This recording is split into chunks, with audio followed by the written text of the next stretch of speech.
Say hi. Hi, YouTubers. What do you think? You want to go for a ride? We're going to go find someplace cooler. What do you think?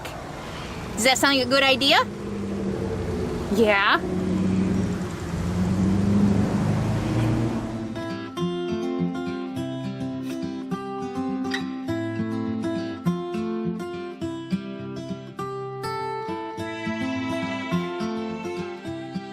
Hey friendlies, it's Carolyn and welcome back to my RV life. I'm smiling even though I wasn't a couple hours ago. You'll never ever in a million years guess where I am. You ready? Drum. Okay, where do you think I am? Yep, look at that. I am in another auto repair shop. Yeah, it just never ends with Matilda. I'm in Crawfordville, Florida, and in the last couple of days I've noticed a squeaking, grinding sound coming from my front right tire.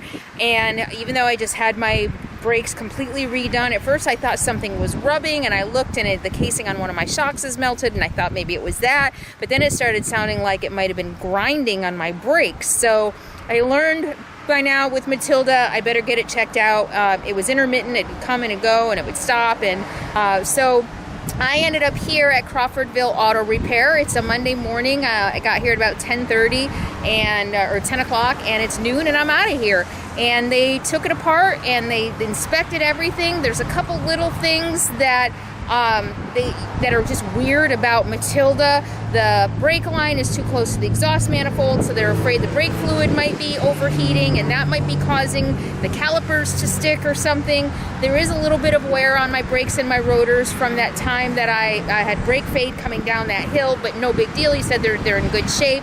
So we really couldn't find anything. So just another Matilda mystery. But I just wanted to give these guys a shout out. Dan is the guy at the front counter, got me in, really, really nice guy, took great care of me. And then Nick, the guy who called me out, showed me what he was doing, troubleshot it with me, went through my paperwork with me, really nice people, really thorough.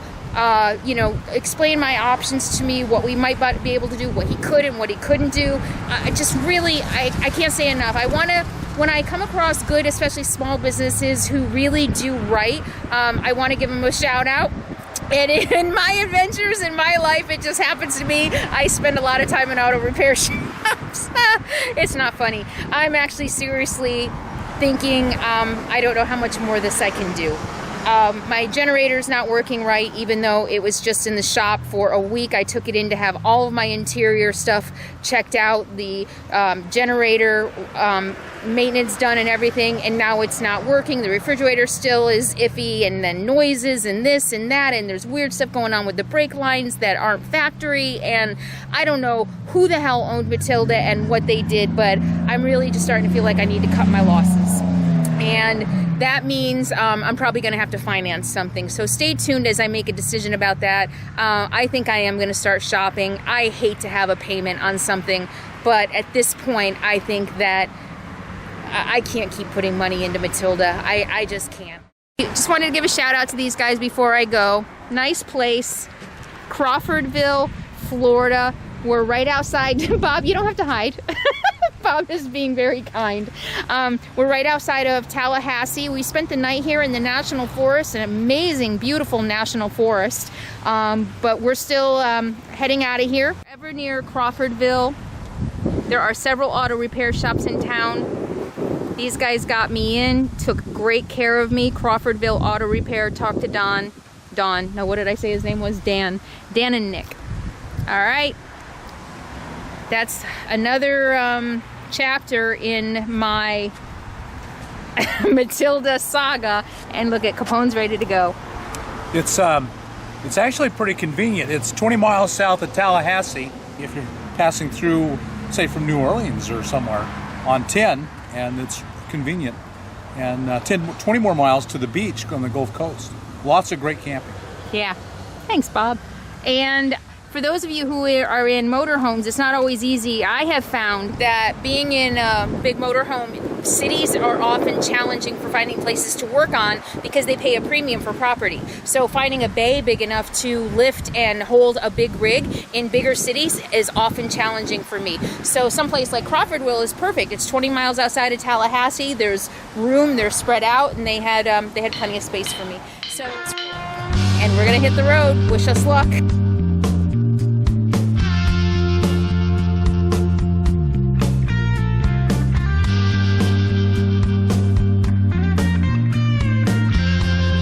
So we're just making a stop here on our way up to Carolina. So I just thought I'd kind of just check in with you and show you part of a day on the road.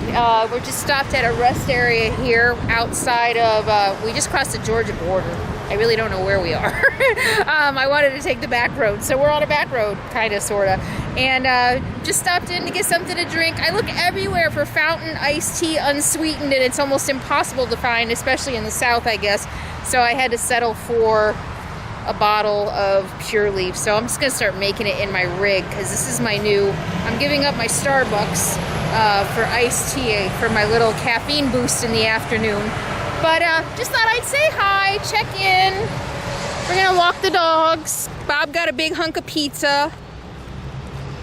I did. I like it. It looked really good. I would like a big hunk of pizza. This concrete is very hot on the dog's paws. I noticed Capone gets out of the rig and goes right for shade, so I'm just trying to get him on the grass. But I'll show you around. Typical truck stop, they're everywhere. But welcome to Georgia. I get to check another state off on this adventure of mine here. I've been to Georgia before, but not since living in an RV. All right, we'll check in with you down the road. Bye. In the meantime, remember to be happy, be free, and be kind.